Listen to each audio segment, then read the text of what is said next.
સચ્ચિદાનંદ ભગવાનની જય.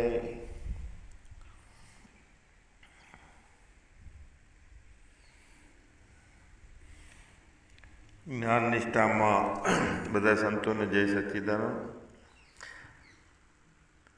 એકો અહમ દ્વિતીયો નયન અસ્તિ. એક જ પોતાનું સ્વરૂપ છે કે જે બ્રહ્મ છે, એના સિવાય બીજું કાંઈ નથી. છતાંય પણ બીજું લાગતું હોય, તેલ ધારવત આપણી વૃત્તિ ના બનતી હોય, મન બધામાં જતું રહેતું હોય, સત્યતા પકડી અને અંદરની બ્રહ્માકાર વૃત્તિમાં વિક્ષેપ થતો હોય, તો એને ઠીકઠાક વિવેકથી ઠેકાણે પાડવા માટેના આપણા બધા પ્રવચનો છે. સૂક્ષ્મ સંશયો ભ્રાંતિઓનું નિવારણ થાય ને.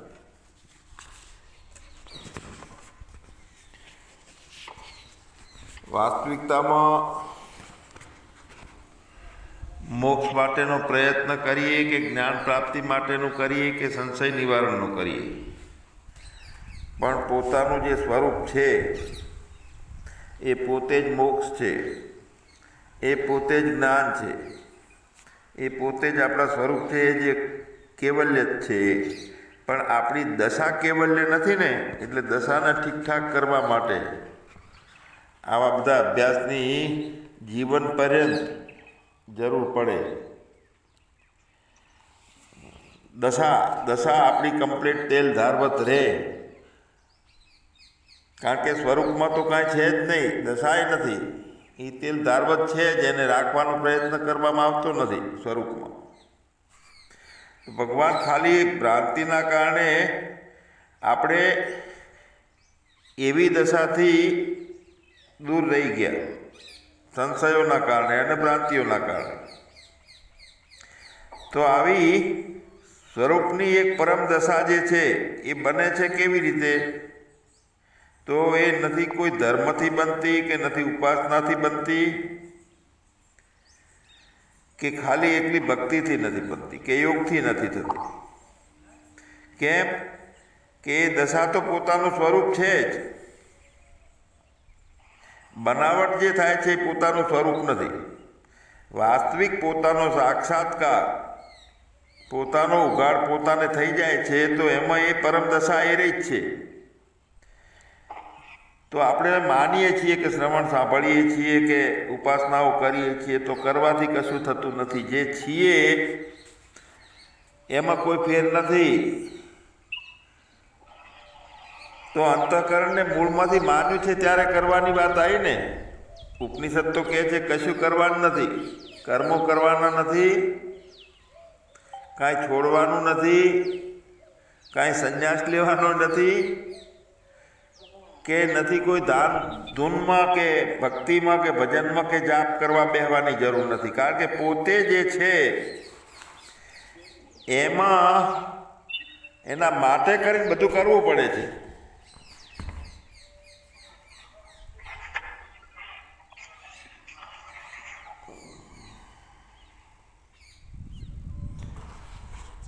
અને જેના માટે કરવું પડે છે એ તો પોતે જ છે, પોતે છે, બીજો છે નહીં.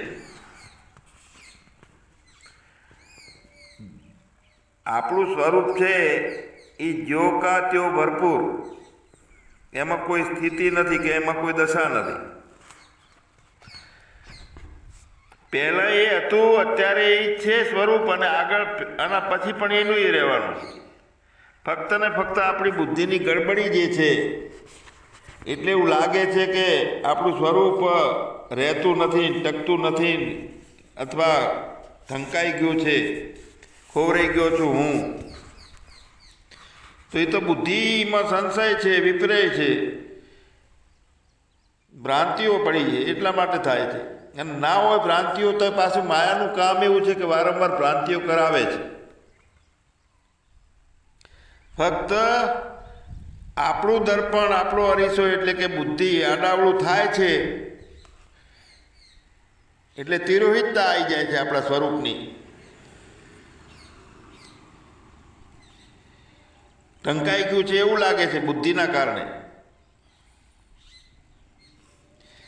તો આસ્થા બુદ્ધિમાં જાય છે ત્યારે ને આ જગત અને માયામાં આસ્થા થાય છે. પ્રવૃત્તિથી નિવૃત્તિની થાય, પ્રવૃત્તિની થાય, ઘણી બધી જે જીવન જીવાય છે અંતઃકરણથી.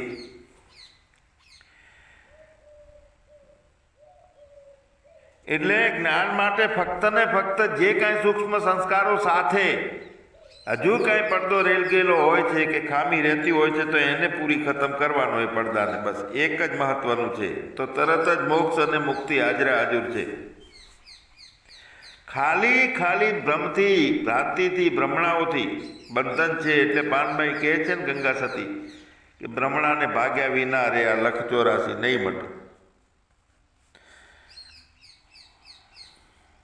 ફક્ત પોતાના સ્વયં કેવળ જ્ઞાનથી, પોતાના જ જ્ઞાનથી મુક્તિ મળે છે.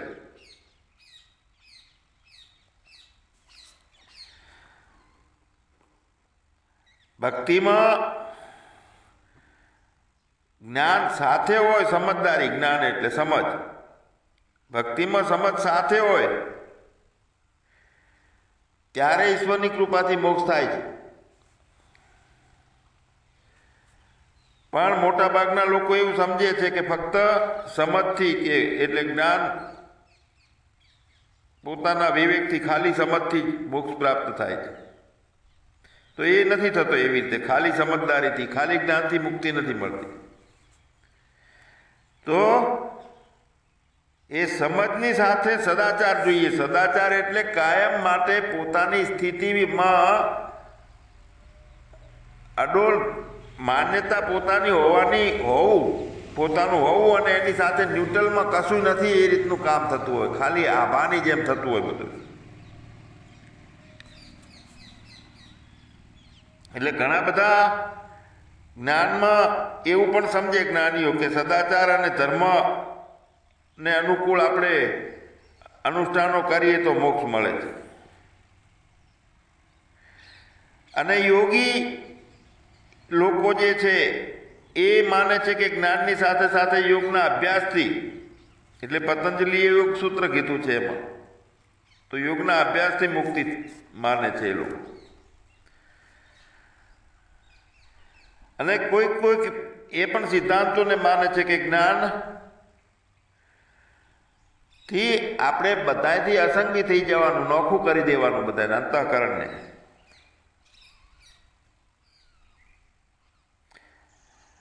જેટલી માન્યતાઓ છે, જેટલા સંપ્રદાયો છે, બધા મુક્તિ માટે કરી અને કાંઈક આમ કરવું, કાં તો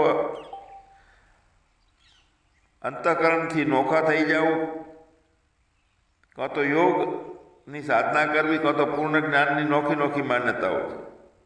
જૈનો એમ માને છે કે વિતરાગ થઈ જઈએ અને પોતે કેવલતામાં બસ બેસી જઈએ શુદ્ધ થઈને, અને બૌદ્ધ ધર્મમાં અંતઃકરણને નોખું કરવાનું, એને મુક્તિ કીધી છે. અને સાંખ્યમાં અસંગતા. કોની અસંગતા? જીવને બધાથી અસંગ કરી દેવાનો.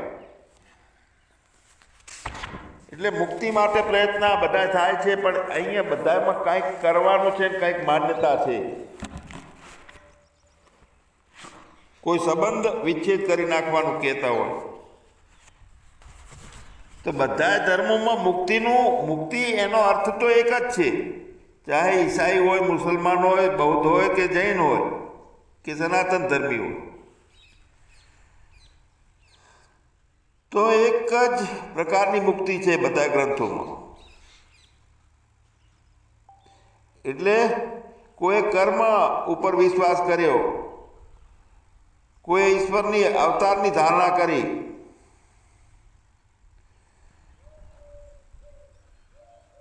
અને માન્યું બધું કે અહીંયા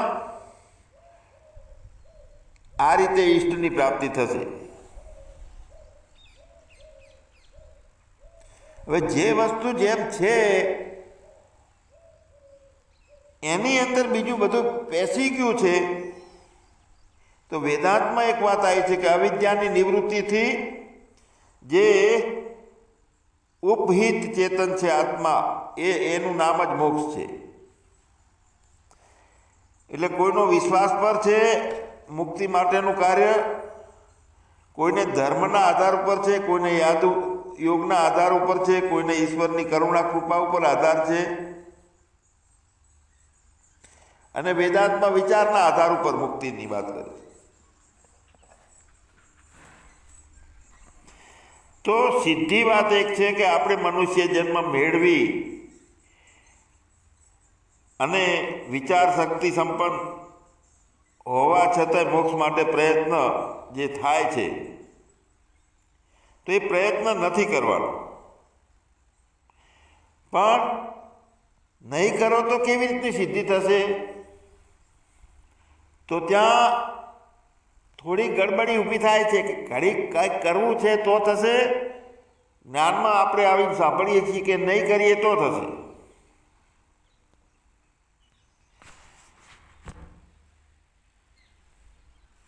તો એનો સીધી જવાબ એક છે કે પોતે પોતાનું સચ્ચિદાનંદ લક્ષણ જાણી કે મારું સ્વરૂપ કેવું છે કે હું કાયમ માટેનો છું, જન્મ મરણ નથી, હું ચેતન છું એટલે જ્ઞાનરૂપા છું, અને હું અસંગીન અવિકારી છું એટલે આનંદ સ્વરૂપે છું. એવો સ્વરૂપનો નિશ્ચય કરીને પછી બધા પ્રયત્નો એના માટે કરવાના, મૂળ લક્ષ્ય પકડીને. જો પ્રયત્ન નથી થતો ને તો આપણે નિષ્ઠુર બની જઈએ છીએ, આપણે આપણને અન્યાય કરીએ છીએ. તો સમજદારી એટલે કે વિવેક. વિવેકની વાત આટલી બધી કેમ કરવી પડી છે કે વિવેકને લાગુ કરવાનો છે કે ક્યાં કેટલો વિવેક, ક્યાં નહીં કરવાનું અને ક્યાં શું કરવાનું. પોતાના સ્વરૂપના અનુકૂળતા માટે જે કરવું પડે છે એ બધું કરવાનું. પણ ભોગ અને વાસના કરી અને અહંકારને વધારે મજબૂત બનાવવા માટે કાંઈ નહીં કરવાનું. આ વિવેક છે. એટલે જે શુદ્ધ બુદ્ધિ છે અને દક્ષતા છે, પૂર્ણ વિવેકી છે, તો એને એ કામ કરવા માટે મુક્તિ માટે પ્રયત્ન કરવો પડશે. તો ભાઈ એના માટે શું તૈયારી કરવાની? તો તૈયારીમાં બીજું કશું કરવાનું નથી, પણ જેને પકડ્યું છે ને બધું, તો એ બધું પકડેલું છોડી દઈએ અને એક પોતાને પકડવાનું. આ મુખ્ય તૈયારી આ છે. 2 દિવસ પહેલા મેં કીધું હતું કે મનુષ્ય જીવન છે, જાગ્રત અવસ્થા છે, પ્રાણથી અને ઇન્દ્રિયોથી બધી પ્રતીતિઓ છે.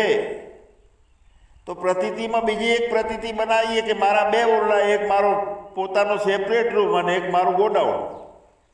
મારા સિવાય મારા રૂમમાં બીજું કાંઈ નહીં, બાકી બધું ગોડાઉન. અને એવી રીતે કમ્પ્લીટ થાય તો એ પૂર્ણ વિવેક કહેવાય.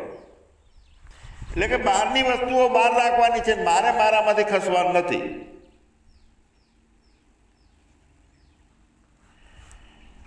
તો પહેલું કામ આ કરવાનું છે કે મુક્તિ માટેનો પ્રયત્ન. તો એના માટે શું તૈયારી કરવાની? તો આ રહી તૈયારી કે બહારની વસ્તુઓમાં સુખની ભાવ જે છે એ સુખના ભાવનો સંન્યાસ કરી દેવાનો. સંન્યાસ એટલે છોડી દેવાનો, એનું નામ સંન્યાસ કીધું છે. તો ભાવો છોડવાના છે, અવિદ્યા છોડવાની છે, અહંકારને છોડવાનો છે. ઘરમાં રહીએ ને ઘરનો ભાવ ના હોઈએ ને તોય સંન્યાસી જ છીએ. સંસારમાં રહીએ અને સંસારના ભાવથી ઉપરાંત થઈએ તો પણ સંન્યાસી છીએ. સંન્યાસ એટલે કપડાં રંગવું એવું નથી, જંગલમાં જતું રહેવું એવું નથી. આપણી મનની અંદર જે ઈચ્છાઓ છે, વાસનાઓ છે, એ ઈચ્છાઓ અને વાસનાઓનો ત્યાગનું નામ સંન્યાસ છે.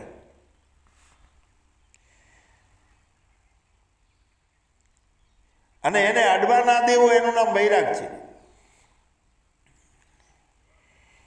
એટલે જે વાસનાઓ, ઈચ્છાઓ જે છે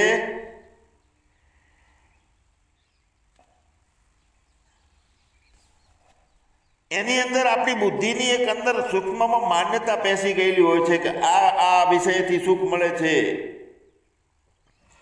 કોઈને જોવાથી સુખ મળે છે, કોઈને સ્પર્શથી મળે છે, કોઈને ખાવાથી રસમાં સુખ મળે છે. તો કોને મળે છે? બુદ્ધિની અંદર ફિટ થયેલું છે આ બધા. એટલે વિકારી અને વાસનાવાળી બુદ્ધિ જે છે એની અંદરથી વિકાર અને વાસના માટે મહેનત નથી કરવાની. આખી બુદ્ધિના ત્યાગનું નામ સંન્યાસ છે.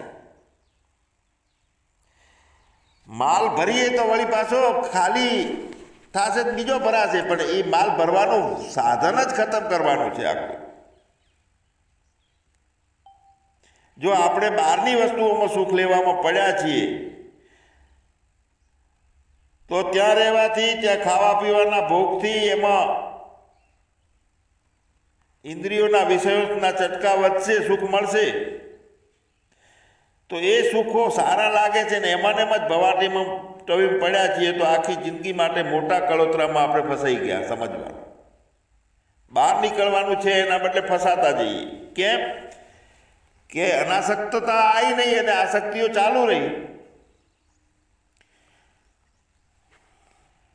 જો ભગવાન સામે જે દેખાય છે ને આકારો, રૂપો, એ કોઈ દાડો ખતમ થવાના નથી, પણ ભાવથી એનાથી ઉપહિત થઈ જવાનું છે, અસંગી થઈ જવાનું છે ભાવથી. કારણ કે આ તો સમષ્ટિનું કાર્ય છે. ગુણ કર્મથી કેટલાય અણુઓ પરમાણુઓ બદલાય છે, મિશ્રિત થાય છે, એમાંથી નવું નવું ઊભું થાય છે. તો આ બધું ઈશ્વરના સંકલ્પનું વિરાટ કાર્ય છે. આપણે એને દખલ કાંઈ કરવાની નથી. જેટલી વસ્તુઓની ડિઝાઇનો છે, આકારો છે, કોઈ દાડો પૂરા ખતમ નથી થવાના, પણ બાધિત થશે, બાધિત. આપણી ઈચ્છાઓ એના ઉપર આસક્તિ હશે તો ઈચ્છાઓ કોઈ દાડો પૂરી થવાની નથી.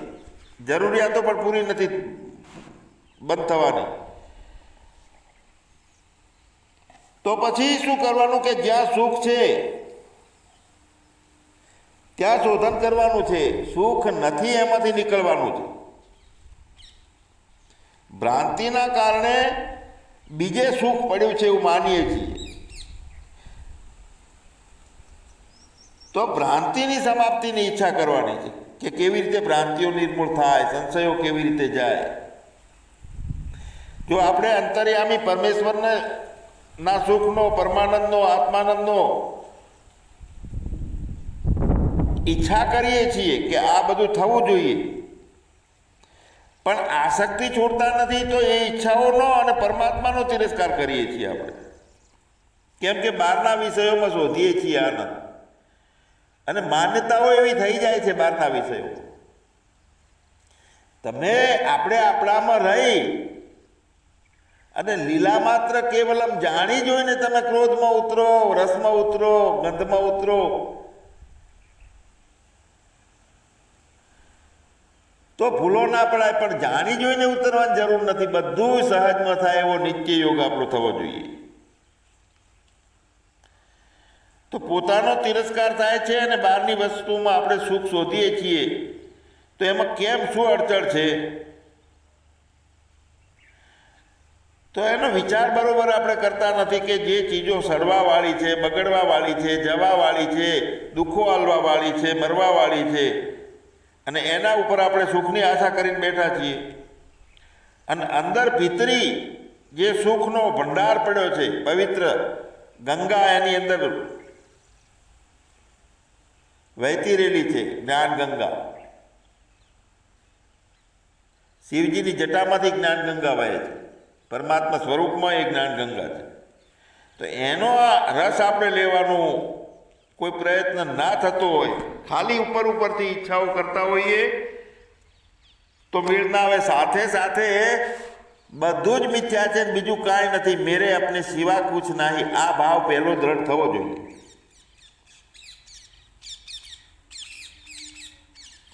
અંદરનો રસ ચાખવા માટે કેવું અઘરું કામ છે કે 200 ફૂટનો ઊંડો કૂવો હોય અને મોતની ચિંતા કર્યા વગર એની અંદર કૂદકો મારવો, આટલું અઘરું કામ છે. પોતાનો રસ જ લેવો હોય, પોતાનો આસ્વાદ ચાખવો હોય તો કેટલું બધું તરત એક ઝટકે છોડી દેવાનું હોય ભાવથી.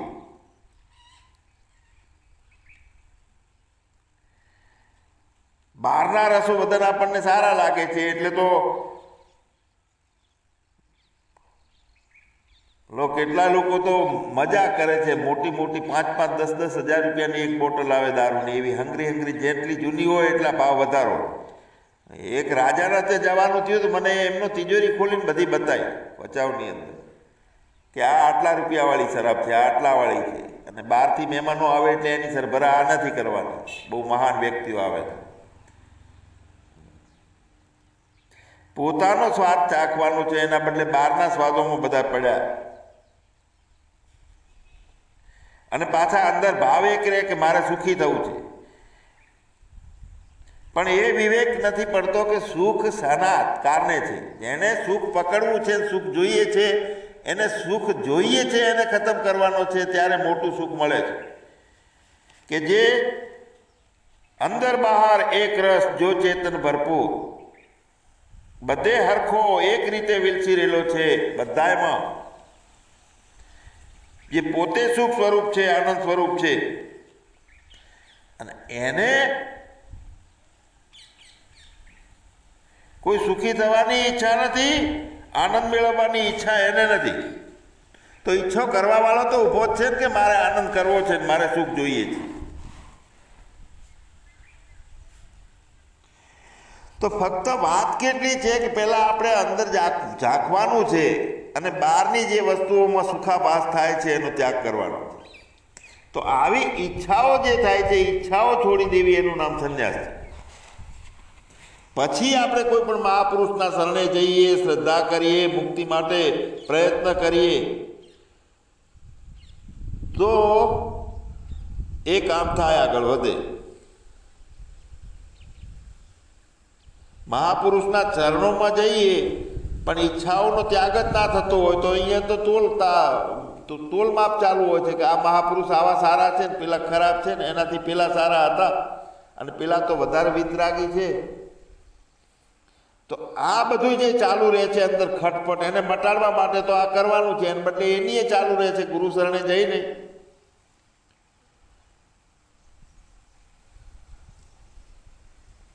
આપણને મુક્તિનો માર્ગ દેખાડે તે આપણો ગુરુ હોય.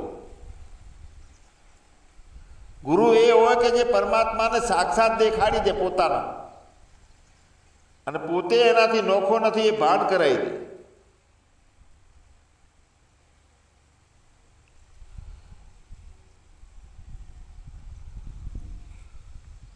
ગુરુ પાસે જઈ અને પ્રશ્ન શું થાય કે ઈશ્વર ક્યાં છે? તો એ તો ગાંગડી અડાડીને કહે છે કે અહીંયા ઈશ્વર છે.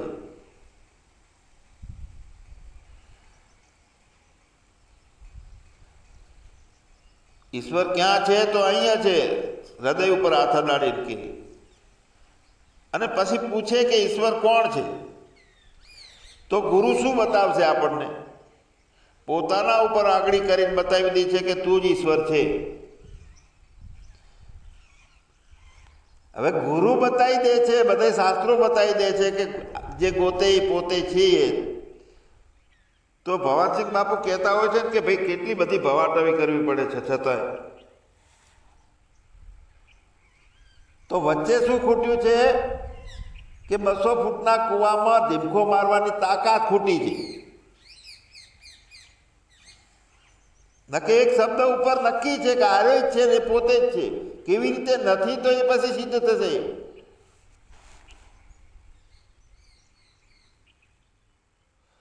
પણ એક આગળી ગુરુ આપણા ઉપર અડાડી દે છે કે અહીંયા ભગવાન છે અને તું પોતે છે. તો અંદર પોતાનું પ્રાગટ્ય કેમ નથી થતું હોવા છતાં?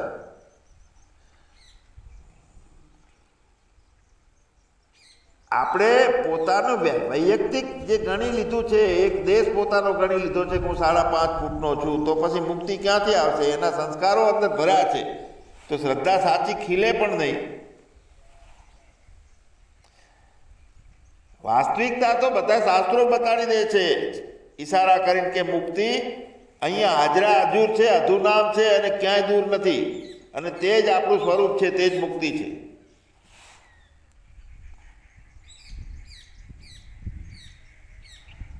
જે મહાન હોય હાજરા હાજર હોય, પરિપૂર્ણ હોય, અંદર બહાર એક રસ જોતા હોય, તે સત છે. પણ બહારની વસ્તુઓને આપણામાં મહત્વ પોતાનામાં આરોપિત રાખ્યું હોય અને આપણામાં મહત્વ આપતા હોય કે આમ કરવું પડશે, તે કરવું પડશે, તો તે સંત નથી. સિદ્ધિ એક વખતનો ઈશારો આ રહી છે કે મેરે અપને સિવા કુછ નહીં, ના કુછ હે ના હુઆ ના હોવનહાર. તો એ ભાવ બની ગયા છે કે છે, થવાનું છે અને હતું. તો ત્રણેય કાળના ભાવ બન્યા છે, બીજું કઈ નથી. પણ બધું છોડતા છોડતા છોડતા છેલ્લે વધે છે તે આપણું સ્વરૂપ છે. તો એક સ્વરૂપ સિવાય બીજું કાંઈ નથી, તો બીજું છોડવાનું છે એ ભ્રાંતિ થાય છે.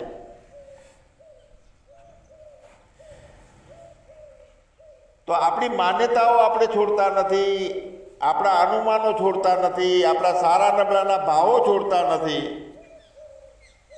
ભાઈ ગુરુ પાસે જવું એનો મતલબ શું છે કે શરણાગતિ. બુદ્ધિ ઉપર અંગૂઠો લગાડી કે આ નથી, કાંઈ ખોટી છે.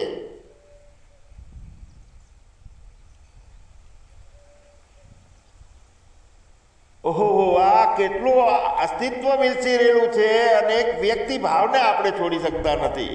એને ગુરુ કરતા આપણે આપણને મોટો માનીએ અને આપણી આદતો, આપણી માન્યતાઓ છોડીએ નહીં.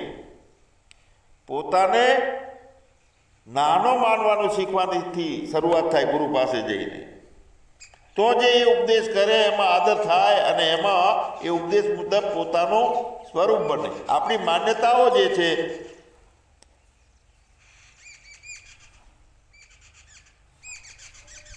એટલે ગુરુની સલાહ આપવા માંડે કે આમ કર્યું હોય તો આમ થાય, એના બદલે આ સાચું.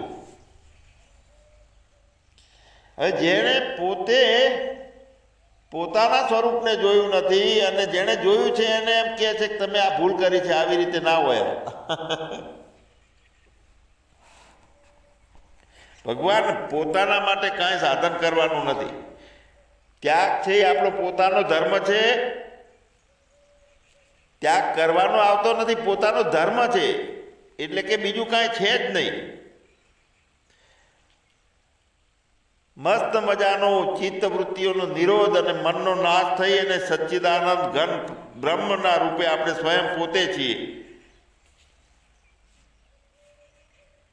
તો બહારથી ગુરુ એ બીજું કોઈ કાંઈ કરી આલવાના નથી. ગુરુ તો શ્રદ્ધા રાખો તો તમને એનો પડદા માટે એક ખડકો મારે. જેમ એક હથોડીથી કાટ આલે છે ને લોખંડને વાળીને, એવી રીતનું કામ કરે. ઘણી વખત તો એવી ઈચ્છા થતી હોય, મને તો થતી પહેલાં, કે કોઈક માથે હાથ મૂકી દે અને જ્ઞાન થઈ જાય, શક્તિપાત કરી દે તો જ્ઞાન થઈ જાય. તો એ આળસુ માણસનું કામ છે, સપનું છે એક જાતનું. પોતે કાંઈ કરવા ઈચ્છતા નથી, પોતે કાંઈ છોડવા ઈચ્છતા નથી અને પોતે કોક ઉપર હાથ મુકાઈ અને જ્ઞાન કરાવવા માગીએ છીએ. આ તો સટોડિયો માણા થઈ ગયો, સસ્તામાં મેળવી લેવું છે, પોતાને છોડવું કાંઈ નથી. એટલે સંસારને આ સુખના ભાવો છોડવા નથી અને પરમાત્માને પ્રાપ્તિ કરવી છે. આ બે વાતો છે ત્યાં સુધી કોઈ દિવસ મેળવતો નથી.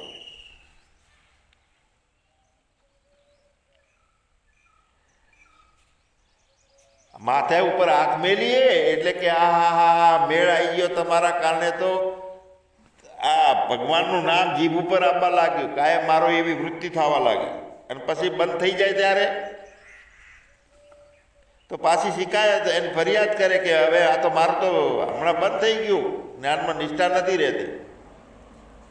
જીભ ઉપર ભગવાનનું નામ નથી રહેતું, મનમાં ભગવાનની મૂર્તિ નથી રહેતી. તો શું મનમાં અને જીભ ઉપર આવીને ગુરુ કાયમ બેહી રહે 100%? કે ભગવાનનું નામ ને ભગવાનનું દર્શન કાયમ આપણને રહે? તો ના રે. જે છે એનું શેનું દર્શન?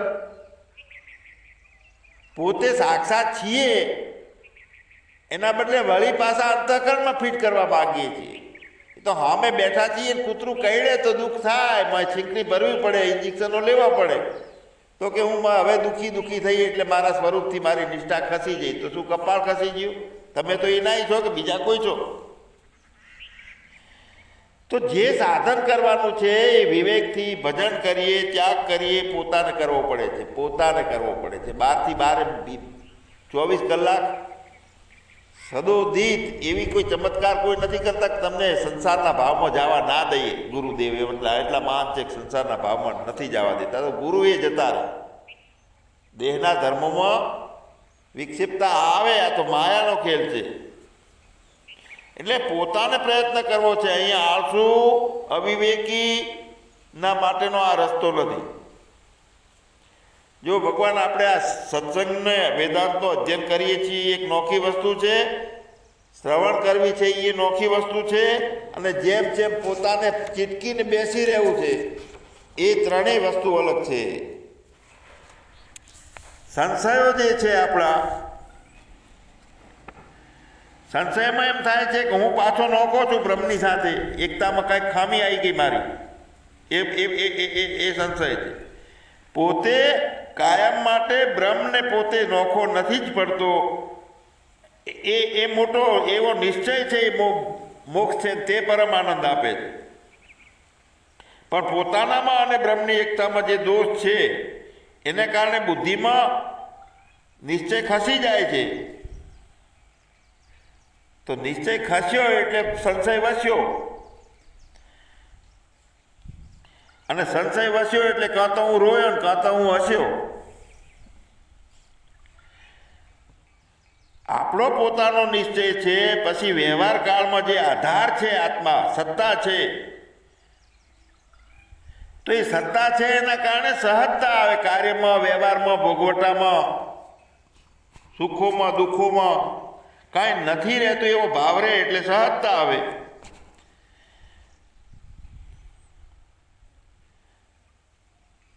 તો સહજ અભ્યાસ છે એ અભ્યાસ એનો થવો જોઈએ, તો જ આપણને બેપણાનો જે વિપર્ય છે એ દૂર થઈ જાય. અને આ રીતે પોતાની નિષ્ઠાનું એક સહજ પરિણામ આવે.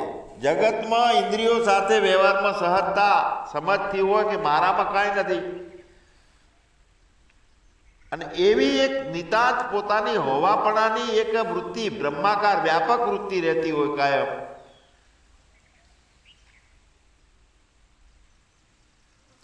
ઘણી વખત હું પૂછું કે જગત આપણામાં છે કે આપણે જગતમાં છીએ? તો જગત આપણામાં છે એમ બોલવું નોખું, અને જગત આપણામાં છે એમ મહેસૂસ કરવું નોખું, અને જગત પ્રતીતિ રૂપે છે એવી પોતાની નિષ્ઠા વ્યાપકતાની એ અલગ વાત છે. શબ્દો બોલી ગયા અને ગોખી નાખ્યા પોપટની જેમ. બિલ્લી આવે તો ભાગ જાના, બિલ્લી આવે તો ભાગ જાના. બિલ્લી આવીને ખાઈ ગઈ તો બિલ્લી કોને કહેવાય એ તો ખબર પાડી નહીં, અને કે બિલ્લી આવે ભાગ જાના. એટલે આપણને આપણા જીવનનું જે લક્ષ્ય છે એ લક્ષ્યની નજીક જવા, જીવનનો પ્રવાહ એ લક્ષ્યથી નજીક જવો જોઈએ. આપણો માર્ગમાં ક્યાંય આપણે અટકી પડીએ છીએ, અને અટકવાનું કારણ શું છે કે આસક્તિ છે. હજુ બીજાને સાચું માન્યું છે ને બીજું છે મેરે અપને સિવા કુછ નહીં. આ શબ્દ બોલતાની સાથે એકાકાર ભાવ નવો નથી આવતો, પણ પોતાની યાદ રહે છે. કાયમ એવી યાદમાં બધા કર્મો કરવાના. નિતાંત ભાવ પોતાનો કે જ્યાં કોઈ બદલાવ નથી, નથી કોઈ દેશ એટલે કે સ્થળ, નથી કોઈ કાળ એટલે કે બીજી કોઈ ગતિ નથી. ચાલવું એટલે ગતિ, અને ઊભું રહેવું એટલે સ્થિતિ. તો સ્થિતિ અને ગતિ એટલે કે કાંઈ નથી, કોઈ વિકાર નથી, ક્યાંય આસક્તિનો જન્મ થતો નથી. તો પછી કોને કોની સાથે ચીટકવાનું રહ્યું? પોતે પોતાને જ વળગી રહેવું એ ખાલી વાત કહેવી પડે છે, બાકી પોતે છીએ મેરે અપને સિવા કુછ નહીં. સચ્ચિદાનંદ ભગવાનની જય. સદગુરુ દેવ